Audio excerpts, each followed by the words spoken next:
Before I tell you what happened next, I need you to understand me. I need you to know who I was before that fateful Sunday afternoon.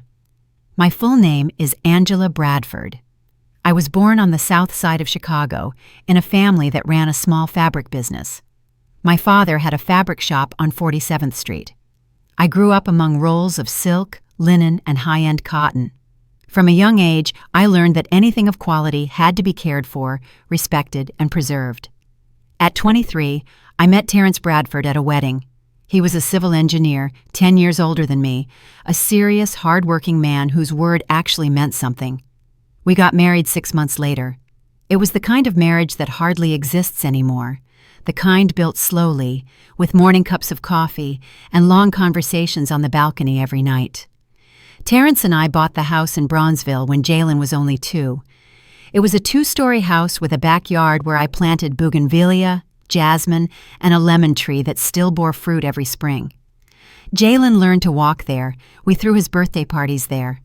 Terrence and I grew old together there. My long hair was part of that life. On Sunday afternoons when we watched old movies, Terrence would sit behind me, patiently braiding my hair. He said it was the most beautiful thing on me. When he died 5 years ago from a sudden heart attack, I decided I would never cut my hair again. It was the only way I knew how to keep him with me. Every morning, when I combed those long silver strands, I always felt as if Terrence were still somewhere around, as if all I had to do was close my eyes and he would call my name from the backyard. I still remember a fall evening in 2018 as if it were yesterday. Terrence and I sat on the iron chair in the backyard, the moss-green one he had personally scraped and repainted 3 times over 20 years. The Chicago air was chilly, the smell of dry leaves mixing with the faint scent of bougainvillea in the wind. Terrence sat behind me, slowly working out each knot in my hair. "Angela," he said, that familiar warm baritone of his. "You know, the first time I saw you at that wedding, I did not even see your face yet. I saw this hair first. It caught the afternoon light. I thought I was looking at a black waterfall." I laughed. "You are exaggerating." "No," he said seriously. "This hair is a part of you. Never cut it, Angela. Promise me." And I did. Now, sitting in my bedroom with my hair hacked to pieces, I felt as if I myself had broken that promise, even though I knew none of this was my fault. My hair was not just hair. It was texture. It was scent. It was memory. Every morning I used almond oil I bought from a Jamaican shop on 63rd Street. The gentle, sweet smell floated through the bathroom. As I combed, I heard a very soft rustling sound, the sound of 30 years of care. The strands were soft, smooth, heavy against the back of my shirt. But that Sunday afternoon, when I reached up and touched my head, I felt a rupture, like when you lay your hand on a wall you always thought was smooth, and suddenly your fingers find a crack. I shot up. My heart pounded like a hammer. I rushed into the bathroom and turned on the light. In the mirror was the image of a stranger. My hair had been chopped to shoulder length, jagged and uneven. One side was longer than the other. At the nape of my neck, there was a patch cut so close it exposed wrinkled skin I had not seen in 30 years. Strands of hair were scattered over the white pillowcase. The pillowcase Terrence had given me for our 20th wedding anniversary. Each silver strand, soft, lifeless. I bent down and picked one up. It still smelled like my familiar almond oil. But now, it was no longer a part of me. If you have watched up to this point and felt a slight ache in your chest hearing about that hair, stay with me. Because what they did to my hair was only the first crack. What came after that would show you just how far a mother can be pushed and how she fights back. Jalen is our only son. We loved him deeply. Maybe too much. When Jalen finished high school, we paid the full tuition for a private university. He studied business administration, but never really found a path for himself. He worked in many places, never lasted long in any of them. There was always some excuse. The boss was unfair, the hours were too hard, the pay was not worth it. Then he met Monique at a party. She was younger, from a family in the outskirts of Champaign. At first, I thought Monique was cute. She talked a lot, laughed loudly, wore tight-fitting clothes, and always carried the faint trace of expensive perfume. But there was something in her eyes, something I could not quite name. They married quickly, so quickly that I barely had time to understand what kind of married life my son was stepping into. And when Jalen said they needed a place to stay temporarily while they figured things out, I did not hesitate. The house was big. I was alone. I thought it would be lovely to have company again, to prepare Sunday dinners for a family, to have the house filled once more with the smell of baked goods and morning coffee like it used to be. I also started supporting them financially, $2,000 a month. Not a small amount, but not enough to put me in hardship. Terrence had left me a good pension and some savings. I thought, he is my son, my own flesh and blood. What am I saving money for if not to help him? The first months were truly peaceful. Monique would sometimes step into the kitchen to cook. Jalen would hug me and say, "Thank you, Mom. I do not know what we would do without you." But gradually, something began to shift. Monique started making comments, small ones, very subtle, like invisible needles aimed straight at my self-esteem. "Oh, you are going out dressed like that, Mom? This dress is out of style." "Angela, I do not mean to criticize, but your way of cooking is a bit old-fashioned. People eat much lighter nowadays." "You still use that face cream? The spa I go to has so many better high-end options." Jalen said nothing. He just nodded, or worse, chuckled along. And me, I stayed silent. Because a mother always finds ways to make excuses for her child. I thought, they are still young, still under pressure, still learning how to adjust. But that afternoon, when I woke up without my hair and heard that cold, stone-like sentence, "That is how you learn to know your place," I understood. There was nothing left to excuse. It was an August evening, 3 months after they moved in. I was preparing dinner, southern fried chicken, sautéed cabbage, and warm buttery biscuits. Monique walked into the kitchen and glanced at the pots. "Mom, Angela," she said, her voice sweet as honey, "I think we will order Uber Eats tonight. This is too much fried food. I am watching my figure." I stood there, the slotted spoon holding a piece of chicken midair. "But I have already finished cooking." "Well, you can eat your portion. Jalen should eat healthier too. Right, babe?" Jalen, sitting on the sofa, nodded without even looking at me. "Yeah, Mom, she is right." That night, I ate alone, an entire pot of fried chicken I had spent 3 hours in the kitchen making. Jalen and Monique ate takeout sushi behind their bedroom door, laughing and joking. I remember sitting at the dining table, staring at the empty chair beside me, the place where Terrence used to sit, and only one question echoed in my mind: why do I feel so lonely in my own house? That was the first time I truly felt it. Unfortunately, it would not be the last. Have you ever let someone cross every boundary you have just because you love them too much? If you have, write it in the comments. You are not alone. The cracks in your life never appear all at once. They come like small fractures in a wall you always thought was solid. By the time you notice, it is too late. The wall is already about to collapse. That Sunday night after the hair incident, I did not leave my bedroom. I did not go down for dinner. I did not want to see anyone. I sat on the edge of the bed, my hands trembling as I picked up each strand of hair scattered on the pillow. There were so many, long, silver, soft strands lying helplessly on the white blanket. 30 years of care, now strewn across the blanket. From downstairs, laughter floated up. Laughter. Jalen and Monique were watching TV as if nothing had happened, as if cutting a woman's hair while she slept was perfectly normal, nothing worth mentioning. I tried to cry, but the tears would not come. There was something stronger than tears, something cold, dense, settling right in the center of my chest. I did not yet know what to call it, but I could feel it growing. That night I could not sleep. I lay there staring at the ceiling, listening to the ticking of the clock. Each minute that passed brought back a memory tied to my hair.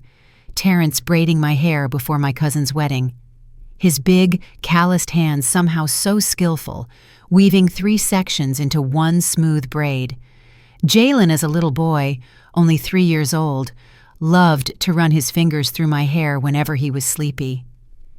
"It is so soft, Mommy," he would chirp.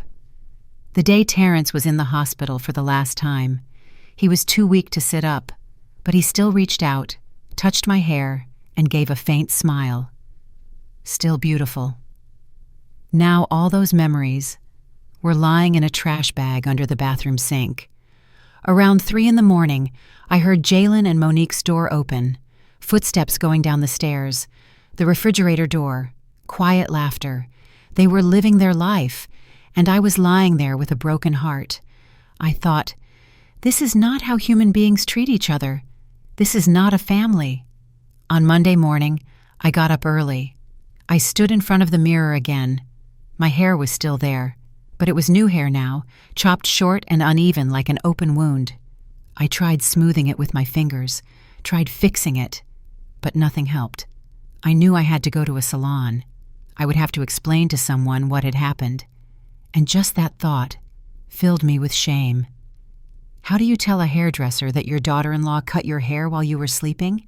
How do you explain that your son stood there and did nothing to stop it? I walked down the stairs slowly. Monique was in the kitchen drinking coffee, eyes glued to her phone. She was wearing a pink silk robe I had never seen before. It looked expensive, probably bought with the money I transferred them every month.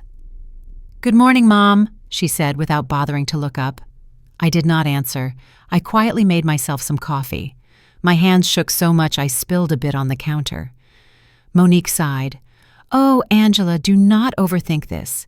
It is just hair. It will grow back." Just hair. 30 years of memories. 30 years of Terrence patiently braiding it. 30 years of identity. And to her, it was all just hair. I wanted to say something. I wanted to scream that she had no right, that this was my house, that I was the one supporting the two of them. But the words would not come out. I just stood there in front of the stove, feeling the coffee go cold in my hands. Jalen came downstairs half an hour later. He had just showered, the familiar scent of his cologne surrounding him, the same cologne I had bought him every Christmas for years. He looked at me and smiled. "Morning, Mom. Sleep well?" Sleep well? As if nothing had happened, as if yesterday had not marked a cut straight through my life. "Jalen," I said, trying to keep my voice steady, "we need to talk." He poured himself some orange juice and sat at the table. "What is it, Mom?" "About yesterday. What Monique did was not okay." Monique lifted her eyes from her phone, narrowing them. "What exactly was not okay, Mom? Helping you look better? Getting rid of that old, outdated look?" "You did not ask me for permission," I said, my voice starting to shake. "You came into my room while I was sleeping. You cut my hair without asking me. That is not helping. That is—" "What?" Monique shot to her feet. "Violence? Abuse? Angela, do not be dramatic. I am doing what is good for you. If you cannot see that, the problem is you." I looked at Jalen. I waited for him to say something, to take my side and say, "Monique, Mom is right. What you did was wrong." But that is not what he said. "Mom," he sighed, sounding tired, "that is enough. It is over. Do not turn this into drama.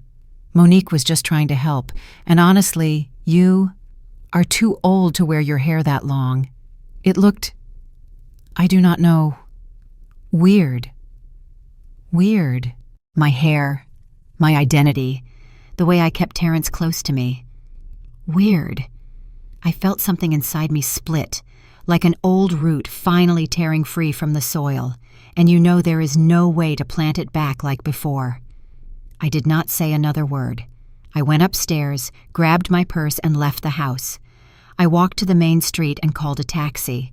I asked the driver to take me to the salon I had gone to for years, a small, discreet place on 75th Street where Keisha had always treated me with kindness. When I walked in, Keisha took one look at me, and her face changed immediately. "Oh, Angela, what happened?" I told her everything, every detail, every word, and as I spoke, I felt the tears I had held back for 5 years finally fall. I cried harder than I had since the day Terrence died. Keisha said nothing. She just held me tight. Then she guided me into the chair, washed my hair with warm water and lavender oil. After that, she began to fix the cut. "We cannot save all of it," she said softly, "but we can make it look as beautiful as possible." When she finished, I looked in the mirror. The woman looking back at me was no longer the woman I knew. Or rather, she was a different version of me, a version I had never met before. The short bob at my jawline made me look completely different. Older, more vulnerable, but there was also something else, something I had not yet found the words for. "Thank you, Keisha," I said. She squeezed my shoulder gently. "Angela, listen to me carefully. I have seen a lot. What they are doing to you is not normal. That is not love. That is control. And if you do not set boundaries right now, they will keep taking pieces of you until there is nothing left." Her words followed me the entire way home. If you are still listening at this point, ask yourself, if it were you, would you call that just hair? Or would you start to notice the signs you have been deliberately ignoring? In the next part, things will not stop at the hair. Before I left the salon, Keisha took my hand. "Angela, do you know the term elder abuse?" I shook my head. "That is when people take advantage of older adults, financially, emotionally, physically. Cutting someone's hair while they are sleeping without permission, that is an assault. Taking their money without gratitude, that is exploitation. Angela, they are abusing you." I wanted to argue. I wanted to say, "No, it is not like that. They are my family." But the words got stuck in my throat, because deep down I knew. Keisha was right. When I got home, the living room was empty. I went upstairs to my bedroom and locked the door. I sat on the bed and pulled a manila envelope out of the drawer, the place where I kept all my important documents, the house deed, bank papers, my will. In the almost complete silence, where I could hear my own heartbeat, I began to read. This house belonged entirely to me. Terrence had left it to me in his will. Jalen had no legal rights to the house at all, not a single one. I checked my bank statements too. $2,000 a month I sent to Jalen, 12 months a year. Over the 2 years they had lived with me, that came to a total of $48,000. I closed my eyes and took a deep breath, and I made a decision. But I did not act on it right away. Doing so would have been nothing more than the impulsive reaction of a wounded heart. I am not that kind of person. Terrence taught me that important decisions have to be made with a clear mind, with wisdom, with a plan. I would wait 3 days. 3 days to make sure this was not just a sudden burst of pain. 3 days to see if there was any path back. 3 days to see whether Jalen, my only son, would apologize, would show any sign of remorse. But deep down, I already knew the answer. As you listen to this, think about it. Where are you in your own story? Type the name of the city you are living in right now in the comments. I want to know that out there are people like me, and that we are not alone. The next 2 days passed in a strange way, as if we were all living in a play where everyone collectively pretended nothing had happened. I pretended everything was fine. Monique pretended she had done something good. And Jalen pretended his mother was not deeply wounded on the inside. On Tuesday morning, I got up early as usual. I went into the kitchen to prepare breakfast. Fried eggs, bacon, toast. The smell spread through the house. The same smell that took me back to my childhood on the South Side, those mornings when my mother taught me to cook in the small kitchen behind the fabric store. Monique came downstairs around 10. She wore a peach-colored designer pajama set, soft and draping, flattering her figure. She sat down at the table, glanced at the plate of food I had already arranged. "Oh, you made fried food again, Mom. I told you I am watching my figure. This has too many calories." I did not say a word. I quietly picked the plate up and carried it away. Then I started making her a green smoothie exactly the way she liked it.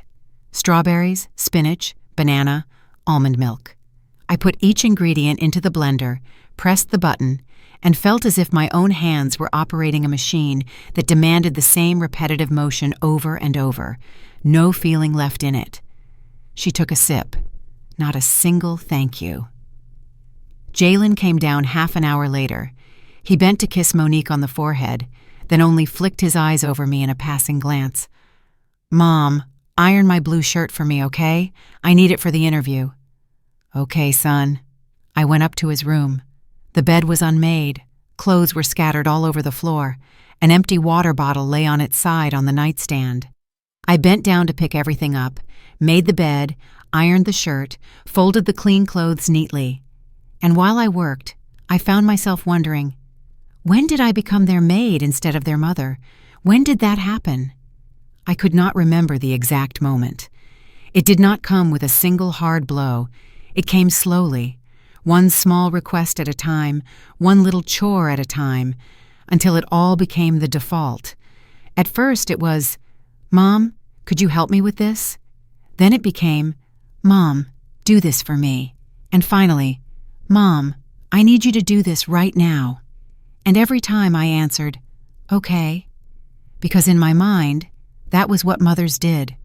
Sacrifice, shrink themselves, fade out of the center, becoming just a shadow in the background so their children could shine.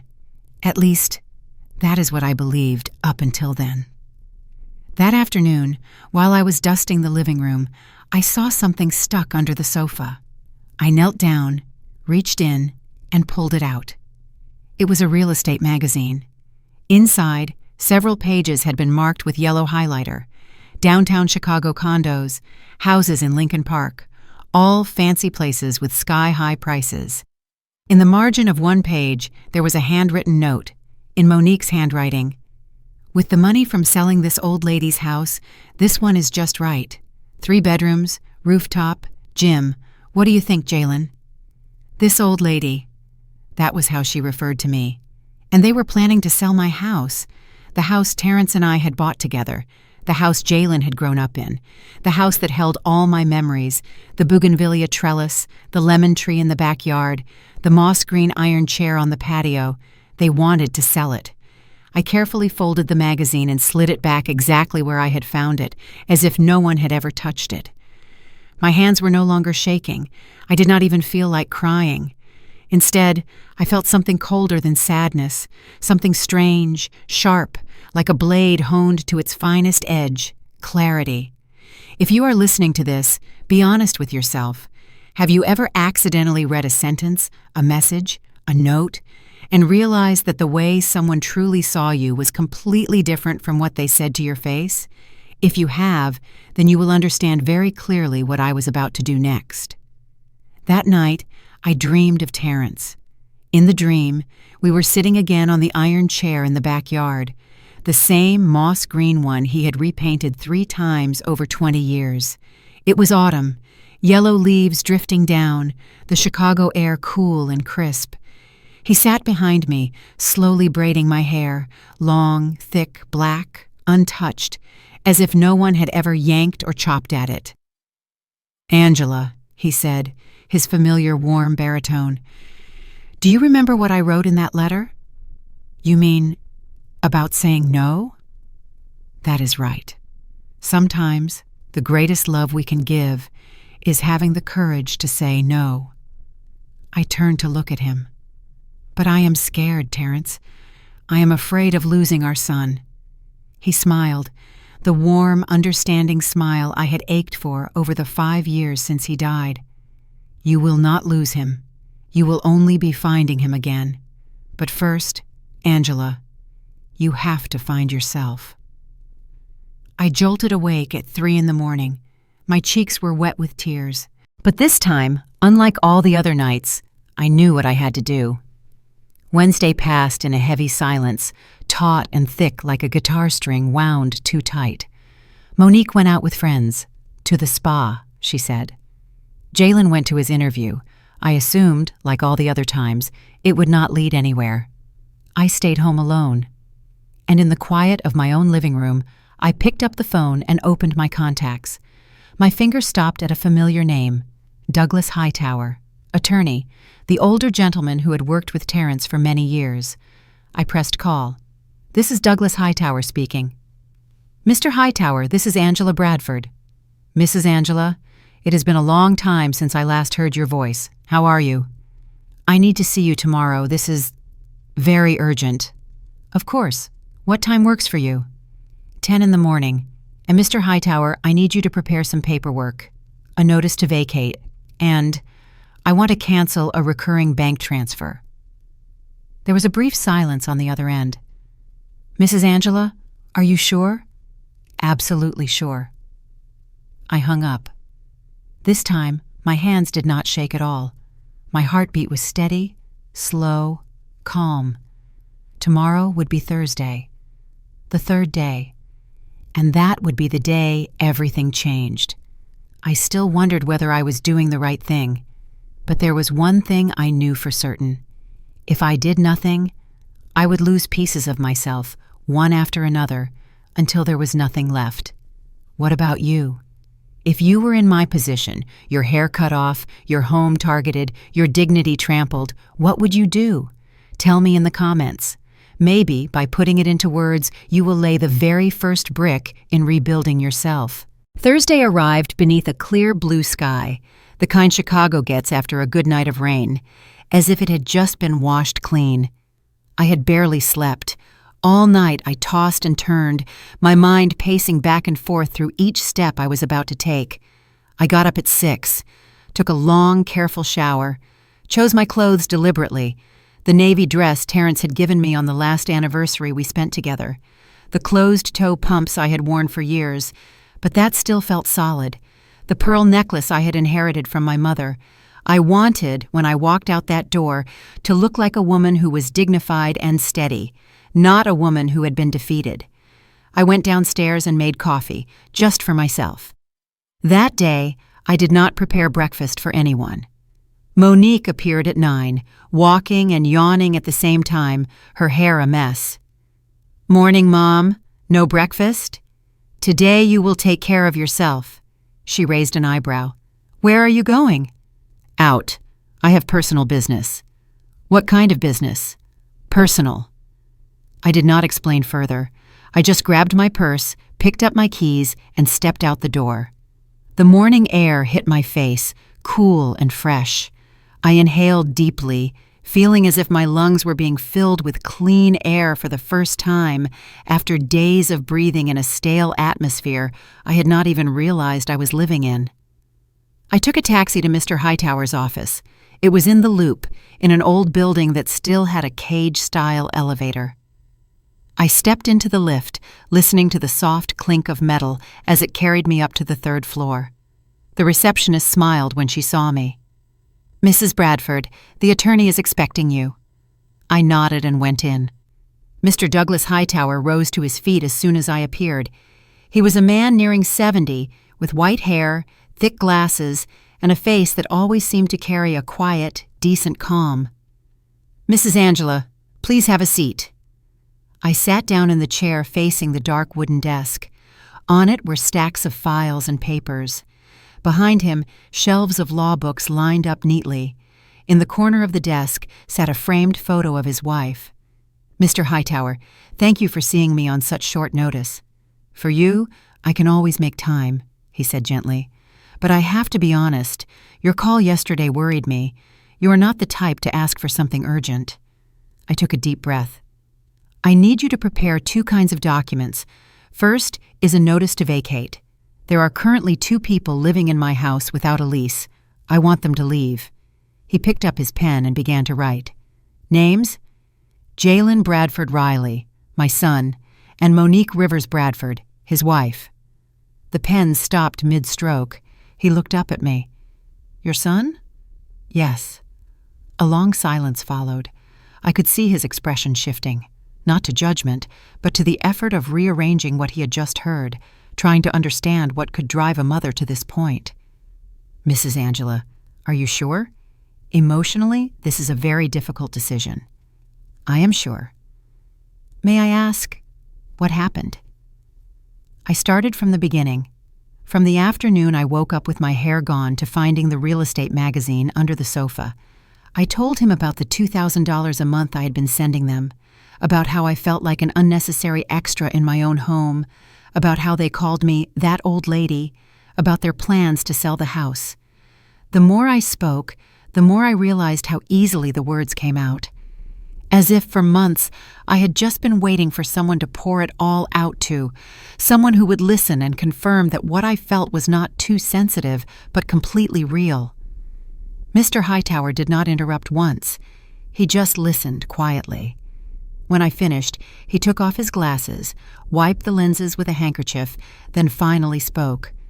"Mrs. Angela, what you have just told me is very serious, not only legally, but morally. I know. The house is in your name alone. Legally, you have full authority to ask them to leave, but the procedure still has to be followed. I am required to give them 30 days' notice." 30 days? Yes, that is the law, but I can have the paperwork ready today. If you want, I will personally bring it over tomorrow. I nodded. And the matter of the bank transfers?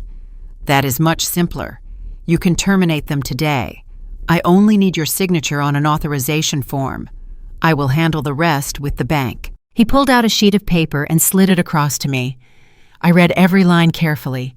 It was the form canceling the automatic transfers, the $2,000 I had been sending Jalen and Monique every month. I signed without hesitation. "Done," I said. "Cancel it." He folded the documents and placed them carefully into a separate folder. "Mrs. Angela, I need to ask you one more thing." "Yes?" "If things become tense, do you have somewhere else you could go?" "This is my house, Mr. Hightower. I am not going anywhere." "I understand. But sometimes when conflict starts in a family, things can escalate. It might not necessarily be physical violence, but words, attitudes, pressure, they can still hurt deeply." My son had never laid a hand on me, not up to this point at least. But when people lose money or lose their privileges, they can become a very different version of themselves. He looked at me, his voice slow and measured. "I just want you to be prepared." His words struck something deep inside me, not because I thought Jalen would actually hurt me physically, but because I suddenly realized I no longer knew how far my own son might go. I no longer knew who my son was. "I have friends," I finally said. "If things get too complicated, I can leave for a few days." "Good. Then tomorrow, Friday, I will come with the notice to vacate. Would you like me to deliver it personally, or have someone else bring it?" "I want you to come." "All right. I will arrive at 11 in the morning. Will they be at home?" "They are always at home." I left the office with a very strange feeling in my chest. It was not exactly relief, and not simply sadness anymore. It felt more like holding a sharp knife in your hand, cold but definite. I walked down State Street, past cafes, bookstores, clothing stores. People hurried past me, each carrying their own stories and problems, and I was just a middle-aged woman walking through the city. But inside me, something had shifted and settled into a new position, firmer, harder to move. I turned into a small cafe, ordered an Americano and a slice of cornbread, sat at a table by the window and looked out at the street. Rows of trees, old buildings with facades stained by time. And I thought of Terrence, of how he would handle this. He would be firm, but always fair.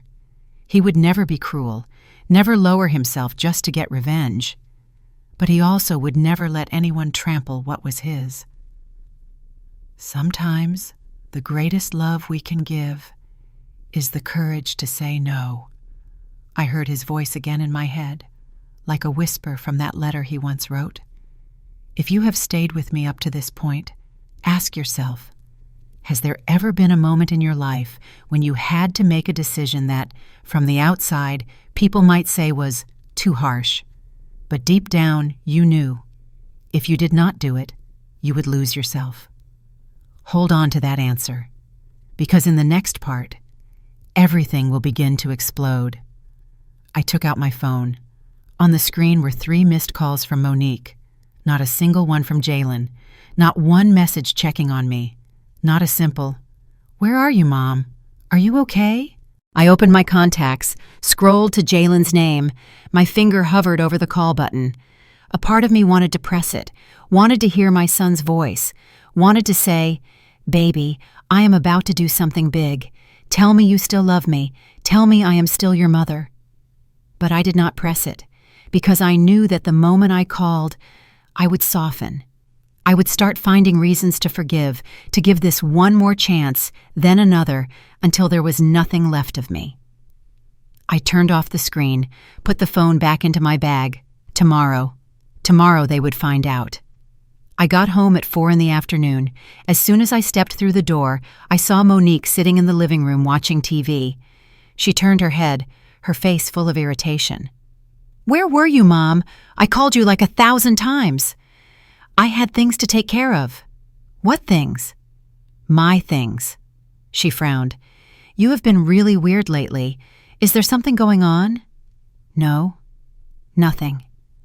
I did not explain further. I went upstairs, closed my door, and sat down on the bed. Tomorrow Mr. Hightower would arrive with those papers in his hands.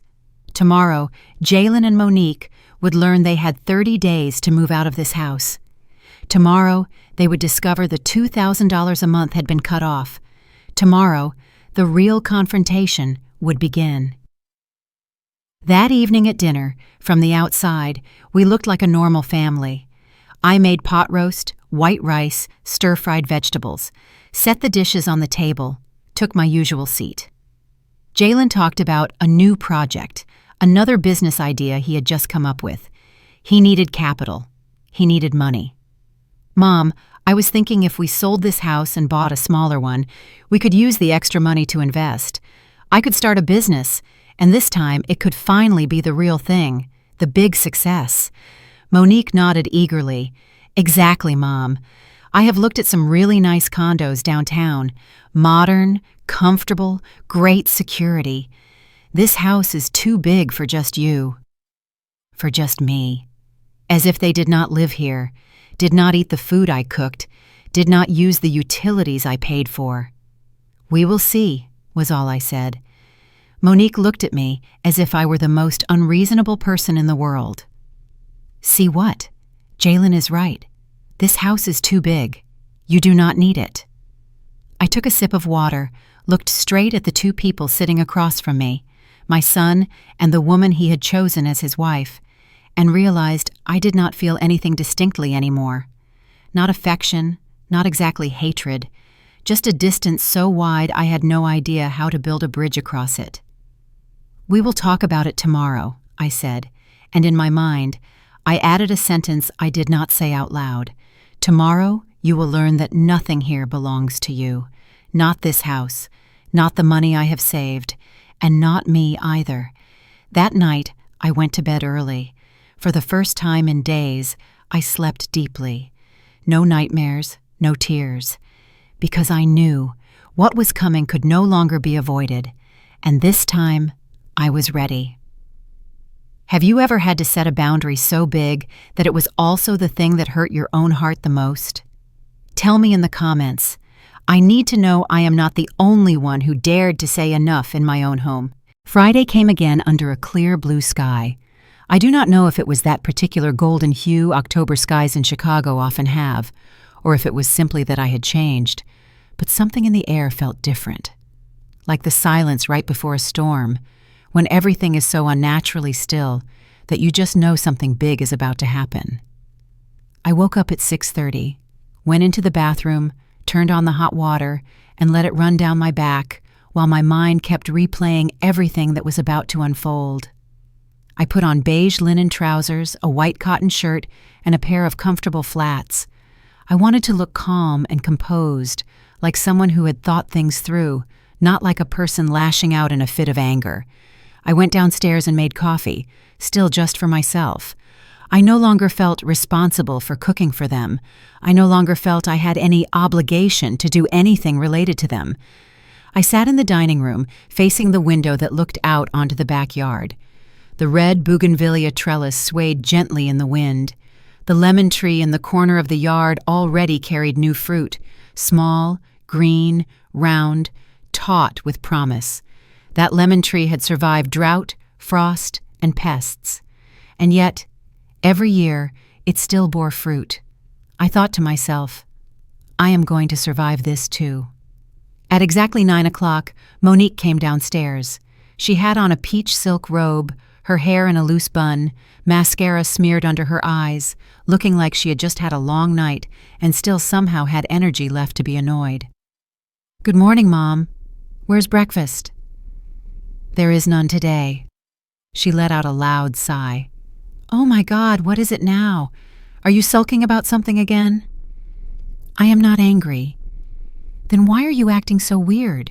You have been acting super weird these past few days. Is this still about the hair? Let it go, Angela. It is just hair." Just hair. There it was again. I did not respond. I just quietly sipped my coffee. She took a box of cereal out of the cabinet, ripped it open, and stood in front of the fridge eating straight from the box. No bowl, no spoon, as if this were her house, as if I were nothing but some invisible person passing through. Jalen came down at 10. He was wearing joggers and a t-shirt, hair a mess. The faint scent of expensive cologne surrounded him, the exact kind I still bought him every month. "Morning, Mom," he yawned. "Did you cook something?" "Nothing. You will take care of yourself." Jalen frowned. "What is wrong, Mom? Do you have some kind of appointment?" "Yes, I am expecting a guest." "A guest? Who?" "Mr. Hightower, your father's attorney." "Dad's attorney? What for?" "You will find out when he gets here." Monique stopped chewing and turned fully toward me, her eyes full of suspicion. "What kind of legal stuff are you talking about, Angela? What are you referring to?" "You will both find out in just a little while." I stood up from the table and went upstairs to my bedroom. I needed a few minutes alone before the attorney arrived. I needed one last moment to steady myself before everything officially changed. Sitting on the edge of the bed, I let my eyes move around the room. This room had been my refuge for 30 years. I slept here with Terrence. I grieved his death here. I dreamed here. And it was here that my hair was cut while I slept. I knew I could not go on like this. I could not keep living as an invisible person in my own home. At exactly 11 o'clock, the doorbell rang.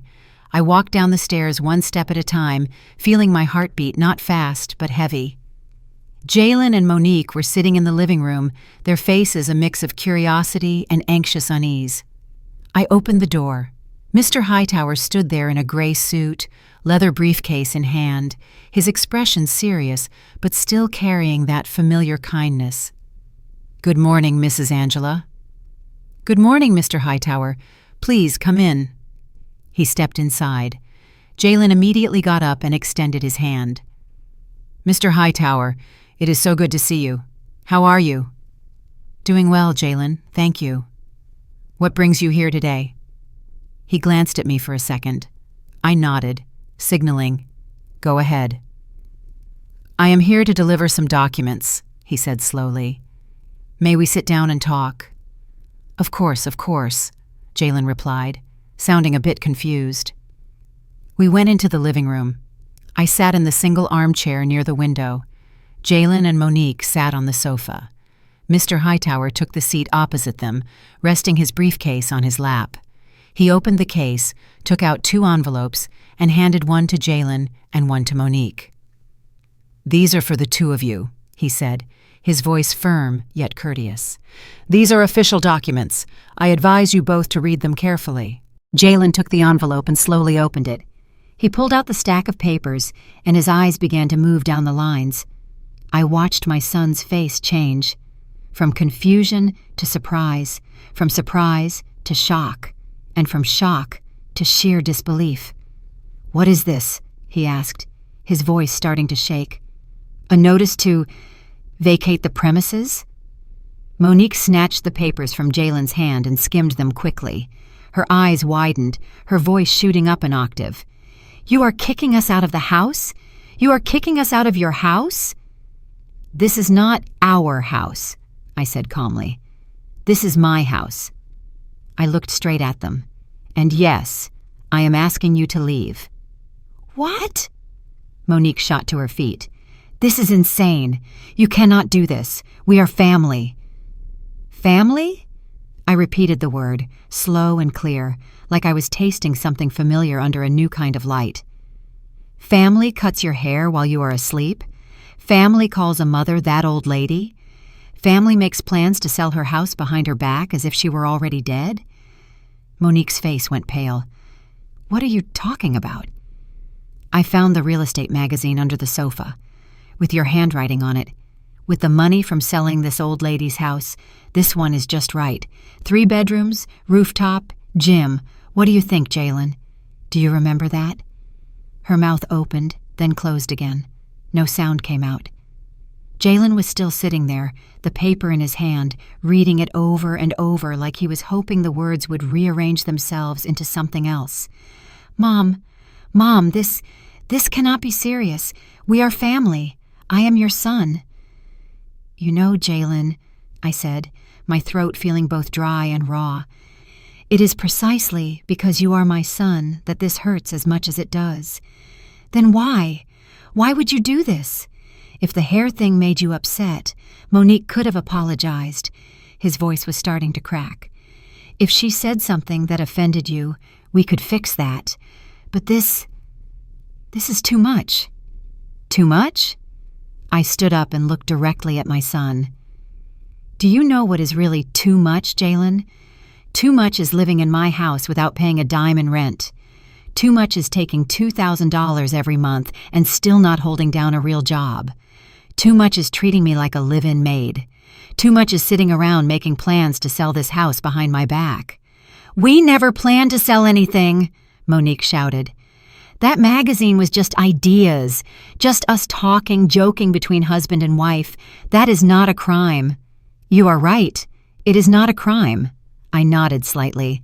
But it is an incredible lack of respect, and to me, that is heavy enough. Mr. Hightower cleared his throat and stepped in with his professional tone. Allow me to explain the legal procedure.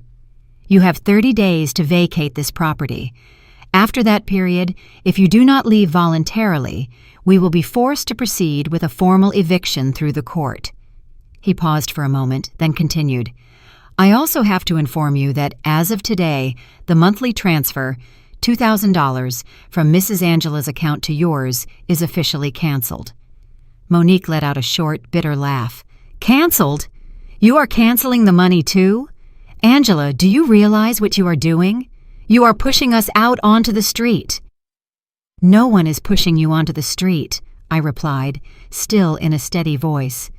You have 30 days to find a new place to live, and Jalen has 2 healthy hands. He is fully capable of working. But what if I do not have a job yet? Monique yelled even louder.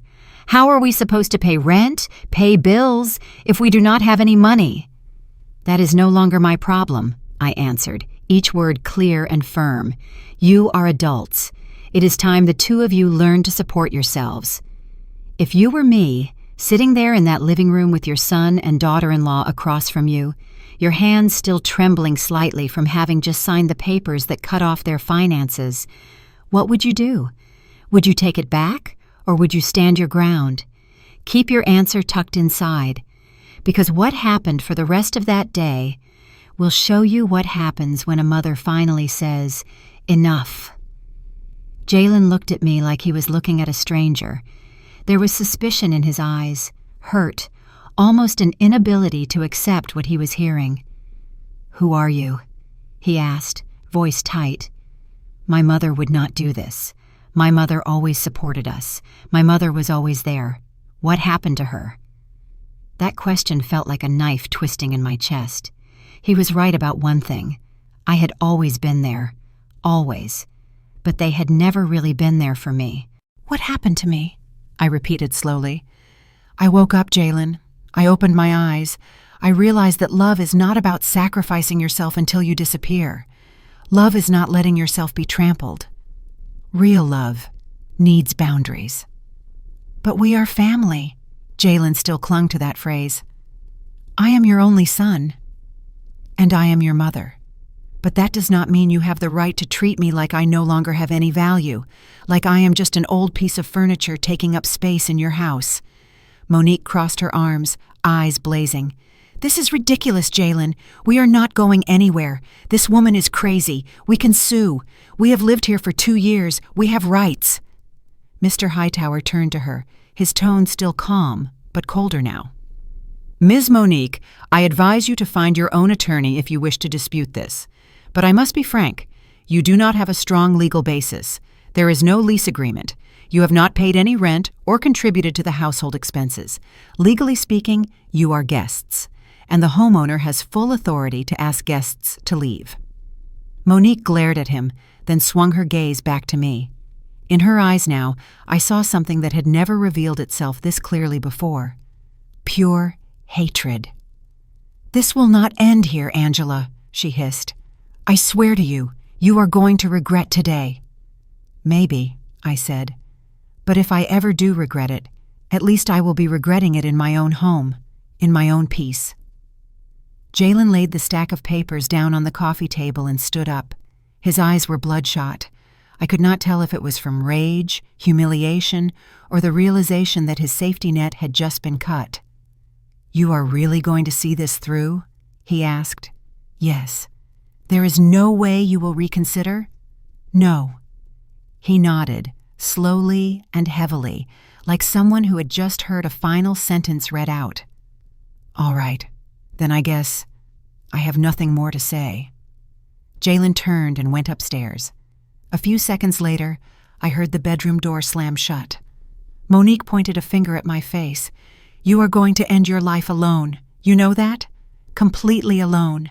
And there will be no one there when you are old, when you are sick. No one. I would rather be alone, I replied calmly, than stay in a toxic relationship. She let out a harsh laugh, snatched up her bag, yanked the front door open, and slammed it behind her. The house was suddenly quiet, a heavy, dense kind of quiet, but one that also carried a sense of release. Mr. Hightower stood up and looked at me with concern. Mrs. Angela, are you all right? I nodded. Yes, I am. You have done the right thing. I know this was not easy, but legally and personally, you have protected yourself. Thank you, Mr. Hightower. If you need anything, anytime, call me. I will. I walked him to the door. When he stepped out onto the porch, I slowly closed the door, turned the lock, and right there, in the entryway of my own home, I allowed myself to breathe. A full breath. The first real one in a long time. I did not cry. I did not feel like crying. I just felt lighter, as if I had finally taken off a pair of shoes that had been pinching my feet all day, as if I had finally set down a heavy stone I had been carrying for years without even realizing it. Have you ever had to set a boundary so painful that you ended up being the one who cried the most afterward? Tell me in the comments. I need to know I am not the only woman in this world who chose to stand up, even if that meant standing alone. The first few weeks after they left were the hardest. The house suddenly felt too big, too quiet, too full of absence. I cried a lot. I cried while making coffee, just for myself. I cried while watering the plants in the backyard. I cried while folding laundry. Now it was only my clothes, no one else's. Clarissa came to see me 3 times a week. She brought food, random stories, and laughter that helped fill some of the empty spaces in the house. Any news from Jalen? She asked the same question every time. No, still nothing. I did not call my son, not because I did not miss him, but because this time I knew I had to give him space. He had to be the one to decide whether he wanted to talk to his mother again or not. Slowly, I began to form new routines for myself. I did yoga in the backyard just as the sun rose above the row of houses. I started learning watercolor. At first, the paintings were clumsy. Then they became skies, potted plants, and corners of the house that I loved. I went to museums and allowed myself to stand in front of a painting for as long as I wanted, not rushing, not needing to be home in time to cook for anyone. I went to cafes alone, ordered a latte, and just sat there, doing nothing, simply listening to the hum of people passing by and enjoying my own quiet. In the art class, I met Alice. She was 61, had spent 30 years under her husband's control, and now she ran her own bakery. One afternoon, as we were mixing colors on our palettes, she turned to me and said, "Angela, do you know the difference between sacrifice and turning yourself into a martyr?" I shook my head. Sacrifice is when you give with love, fully aware that it is your choice. Martyrdom is when you give everything, run yourself dry, and then sit there waiting to be acknowledged, to be appreciated, to be seen. You used to be a martyr. Now you are learning how to love for real, including loving yourself. That sentence stayed in my mind for a long time, so long that I could almost feel something inside me shift. 3 months later, on a Saturday morning, the phone rang. "Mrs. Bradford, this is the University of Chicago Medical Center. Your son has been in a car accident." My heart seemed to stop for a second. I only managed to ask which room, which ward, then I grabbed my bag and keys and ran out of the house. Jalen was lying in a hospital bed, his arm in a cast, a bruise on his forehead, lips dry. When he saw me walk into the room, that grown man broke down crying like a child. Mom, please forgive me. Forgive me for everything." I walked up, sat on the edge of the bed, laid my hand gently on his hair and said slowly, "Shh, what matters is that you are alive." He sobbed. "Monique left me 2 weeks ago. She said she could not live like this anymore. No money, nothing. She said I am a failure." "You are not a failure, Jalen." "Yes, I am, Mom, I am. I could not get a job. I could not pay the rent. There was no money, no food, nothing." "Then why did you not call me?" "Because I have pride. Because I was angry. I thought you had abandoned me." He swallowed hard. "But now all I want is for you to forgive me. Give me one more chance." I looked at my son, this big man who in that moment was shattered, lost, like a little boy who could not find his way home. And I said, "Baby, I love you, but I am not going to rescue you like before. I will help you stand up, not carry you in my arms forever. I will pay 3 months' rent for a decent apartment and 3 months of groceries, just 3 months. After that, you will have to take care of your own life." What if I cannot do it?" "You will," I said, looking straight into his eyes. "Because now you know exactly what it feels like to have nothing. And that feeling, if you dare to face it, will make you stronger. If you have grown children, would you dare to say to them, 'I love you, but I will not save you anymore. You have to save yourself'? Think about it. Does that sound cruel, or is it the bravest kind of love?" Something miraculous happened after that. Jalen found a job, an administrative assistant position at a logistics company. The pay was modest, the hours were long, but it was his job, one he got himself. On the day he got his first paycheck, my phone rang. "Mom, I got paid! My first paycheck! Money I earned myself!" I smiled, warmth flooding my chest. "I am proud of you." "Mom, I want to take you to lunch, with my money." That lunch, just a bowl of chicken soup and a plate of rice at a small neighborhood place, became one of the most important moments of my life. I sat there watching my son place his card on the tray, sign his name, his eyes shining bright, like a child who had just walked a long stretch of road all by himself for the first time. "Now every time I come home completely exhausted," Jalen said, "I feel whole, like I am actually doing something that matters, not just existing."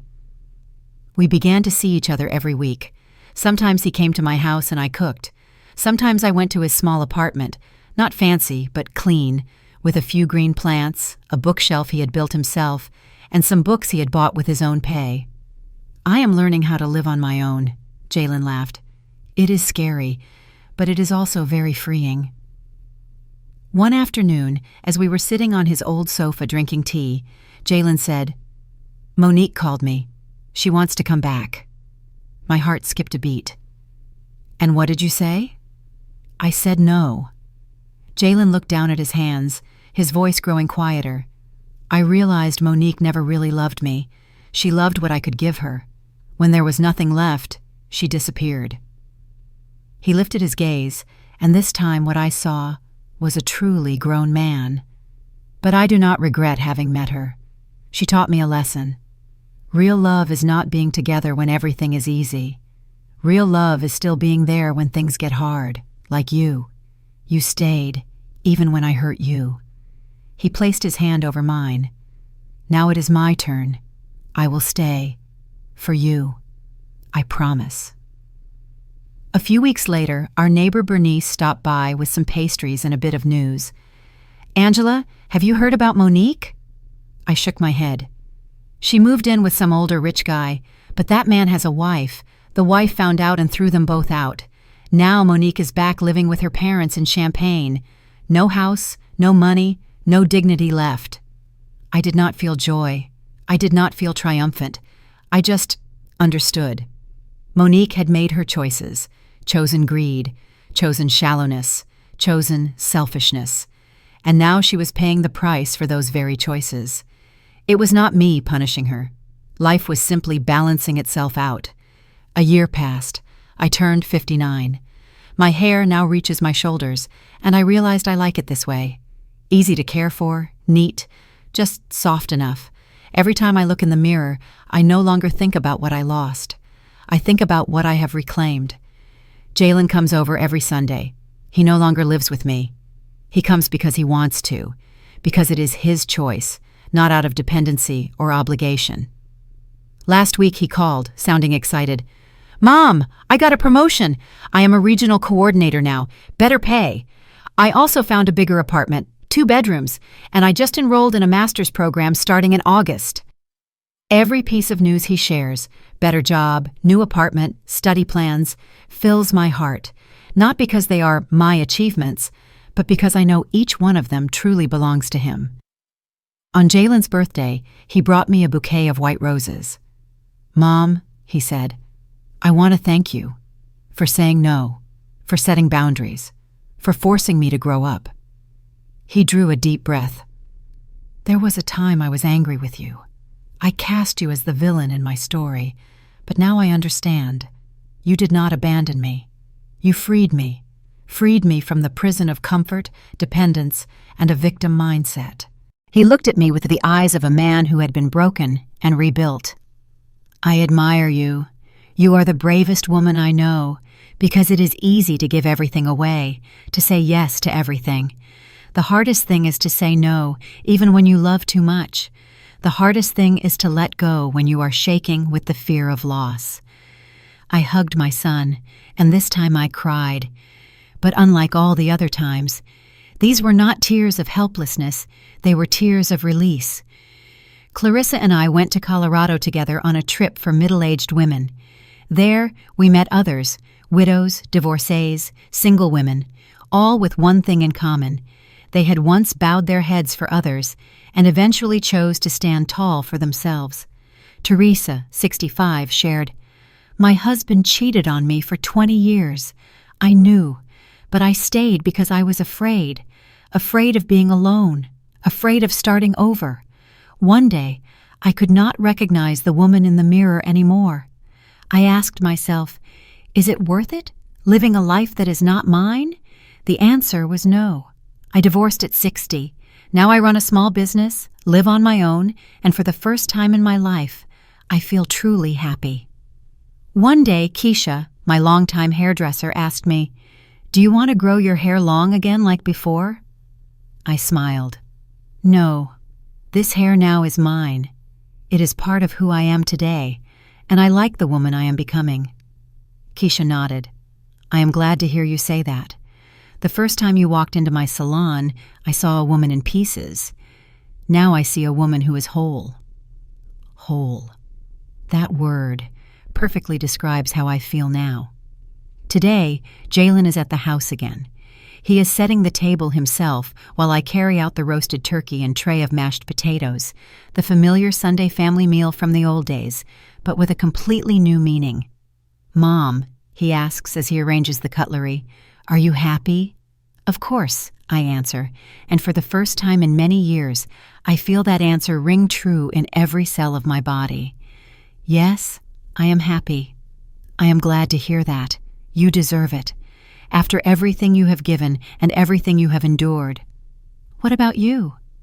"I am happy too, Mom, for the first time in my life. I have a job, my own place, goals, and an honest relationship with you. I have my own life." He tells me he has met Tasha Reed, a hard-working, independent accountant. "She is the complete opposite of Monique, Mom. She does not want me to support her. She just wants someone to share the journey with and build together." I smile. "I am happy for you, Jalen." As he leaves, he hugs me tightly at the door. "Thank you, Mom, for everything." That night, I sit down at the table, take out a leather-bound notebook and a pen, and write, "Dear woman reading these lines, your worth does not depend on how much you give. It exists simply because you exist. Real love will never require you to disappear. If someone makes you feel small, invisible, voiceless, that is not love. That is control. It is okay to say no. It is okay to set boundaries. It is okay to choose yourself. In the end, you will not regret the times you chose yourself. You will regret the times you knew you should have, but did not dare. With all my love, Angela May Bradford, 59 years old, widow, mother, and finally, myself." I set the pen down and close my eyes. Tonight, I do not think about the hair I lost. I think about the lemon tree that still faithfully bears fruit, about the red bougainvillea that still blooms, about my morning coffee, about the sound of the lock turning every Sunday when Jalen comes to visit. And I smile, because I have learned where my place is. Not beneath anyone, not invisible, not in some convenient spot, easy to replace. My place is here, in this house, in my own life, in my own skin, in my own heart. And that place is sacred. It is mine, and no one is ever going to take it from me again. If this story has touched you, do not leave in silence. Hit subscribe and tap the little bell so you will not miss the next stories about women who turn pain into power. If you think someone needs to hear this, a mother, a sister, a friend, share this video with them. Sometimes just one story at the right time can change a day, a decision, even a whole life. Thank you for staying with me until the very last minutes. God bless you, and I will see you in the next story.